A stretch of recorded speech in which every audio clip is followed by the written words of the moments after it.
Show. Feelings towards Zelenskyy have changed also dramatically. Look at this. Confident Zelenskyy will do the right thing when it comes to world affairs. Back in 2022, it was the clear majority, 72% through the floor. Through the floor by 2024, just 48% of Americans say that they're confident that Zelenskyy will do the right thing when it comes to world affairs. In the ReliefFactor.com studios, here's Mike. That's the numbers guy over at CNN, Harry Enton, pointing out that Zelenskyy's popularity has plummeted pretty dramatically here in the United States. Not to mention his approval in Ukraine is in the tank.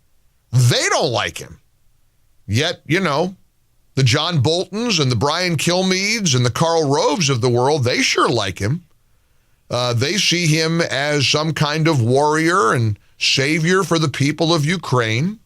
Here's cut two. This is President Trump explaining what he wants to happen between Ukraine and Russia. What do you need to see from President Zelenskyy to restart these negotiations? Well, I just think he should be more appreciative because this country has stuck with them through thick and thin. We've given them much more than Europe, and Europe should have given more than us because, as you know, that's right there. That's the border. This country really was like the fence on the border. It was very important to Europe, and I'm not knocking Europe. I'm saying that they were a lot smarter than Joe Biden because Joe Biden didn't have a clue. He just gave money hand over fist, and they should have been able to equalize with us. In other words, if we gave $1, they should have given. Well, we gave $350 billion. They probably gave 100, but on top of it all, they get their money back because they're doing it in the form of a loan, and it's a secured loan. So when I saw that, which I've known about for a little while, I said it's time for us to be smart. At the same time, it's great for them because they get us in the country taking the rare earth, which is going to fuel this big engine, and especially the engine that we've in a very short time created. And we get something, and we're there. We have a presence there. With all of that being said, I want one thing to happen. I want all of those young people to stop being killed. They're being killed by the thousands every single week.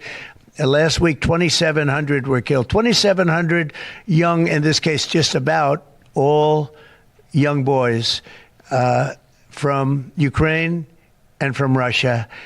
And that's not young people from the United States, but it's on a human basis. I want to see it stop. He wants the killing to end. He wants the war to end. And he's not going to take a side because there are young Russian boys that are being killed.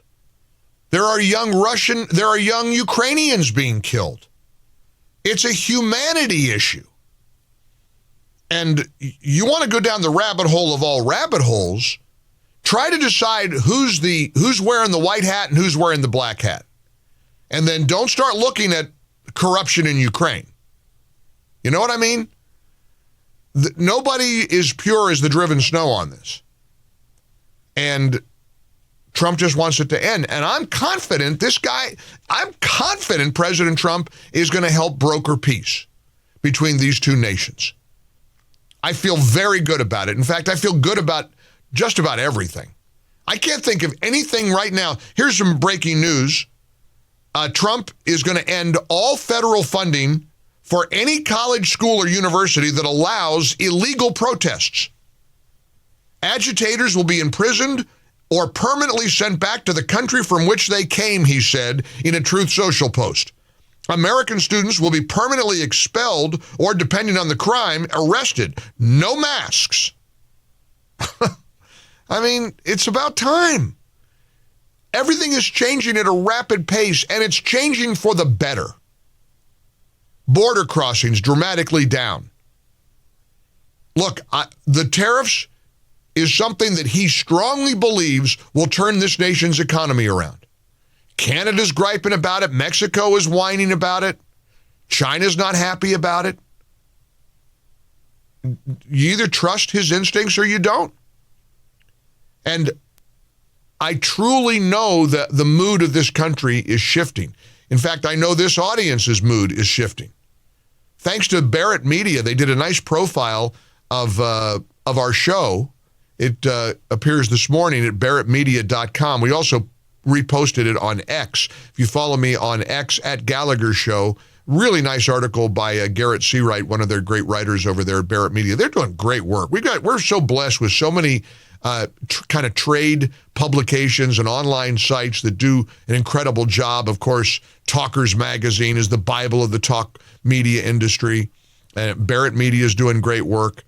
So if you want to see the article where I talk about this audience and your level of excitement and anticipation and enthusiasm. Well, I think the easiest way we can kind of just ask this is, do Americans like the way that Trump's handling his job and compare it to how they felt about Joe Biden? So this is the net approval rating. You look at Joe Biden back in 2024, he was 22 points underwater. Holy cow. You look at Donald Trump, it's just a different planet entirely. I mean, the gulf between these two is wider than the Gulf of America or Mexico, depending on which side of the aisle you stand on. He's at +2. So look, at this particular point, Americans are giving Donald Trump the benefit of the doubt. He's doing considerably better than Joe Biden was doing on the handling of the Russia-Ukraine conflict. And so on this simple question, I think Americans are saying, okay, Donald Trump's doing all right on this. What about specifically on how they feel about bringing the war to an end? Yeah, okay. So, look, questions on this can be quite complicated, but I think this kind of gets at sort of where the American trend line is. Americans on the Russia-Ukraine war want a quicker end of the war, but Russia keeps its captured land. Look at this, 50%. Bare majority coming in here. Support Ukraine's right to fight, even if it means a longer war. That's at 48. This is very, very close. But the trend line on this question is so important because that want a quick end of the war. Look at this. You go back to August of 2022, it was at 31%. Now we're at 50%. I mean, that is a rocket ship upwards in terms of the Americans who want a quick end to the war, even if it means Russia keeps the captured Ukraine land. Americans are moving closer and closer to wanting a compromise, even if it means that Ukraine doesn't really get what it set out to want, at least at the beginning of this war. And Americans' views on Russia are shifting as well. Absolutely. I mean, one of the reasons why we're seeing this is Americans who say Russia is an enemy. You go back to 2023, it was 64%. In that CBS News YouGov poll, it was down to 34%. Now, there is a chunk that believes that Russia is an unfriendly nation, but the percentage who believe that they're either an ally or friendly, that's up to 34% as well, basically equal to the percentage who say that they're an enemy. So views on Russia have become, let's say, a little less isolated in terms of wanting Russia to be way out there on their own, thinking that they're an enemy. At this particular point, they're starting to see Russia a little bit more friendly, and I think that's part of the reason why Americans want to see a compromise at this particular hour. Ukraine is going to defeat Russia. What's the expectation here? Paul's in New Jersey. Paul, how does this thing come to an end, in your view? Paul. In Ukraine? Yeah. Hello there. Can you hear me? Yeah. The fact is, Ukraine is going to have to give up a great deal. Either that or Russia is just going to crush them. Right. And it doesn't sound like Zelenskyy is prepared to give up anything. Well, I think he's playing the game right now. He's got pressure at home because he's lost popularity there. Right. And he has to do something in order to make waves. And real quick, the reason I called in is you talked about expectations. Yes. You can look up. I think Prager had a 5-minute thing on expectations.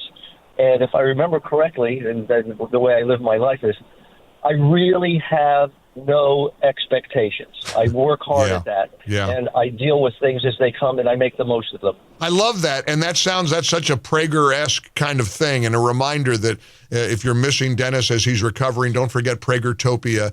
You could become a member, pragertopia.com, to get your daily dose of Dennis. And that's how I have to live my life, not have any expectation at all, worry about myself, not be concerned about what somebody else is doing.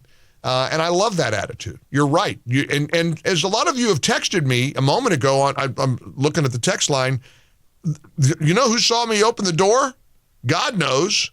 You don't do it for a thank you. You don't do it because you want to get something in return. You do it because it's the right thing to do. Look at that, $6,300, $15, couple $100. We're not blowing the doors open yet, but maybe we will. MikeOnline.com. Click on the Feed Their Future banner or text the keyword food to 800-655-MIKE. How do you think this is going to end with Ukraine? And what's going to happen tonight at the big speech? Stick around. More coming up. For full shows, live and on demand, it's Salem News Channel.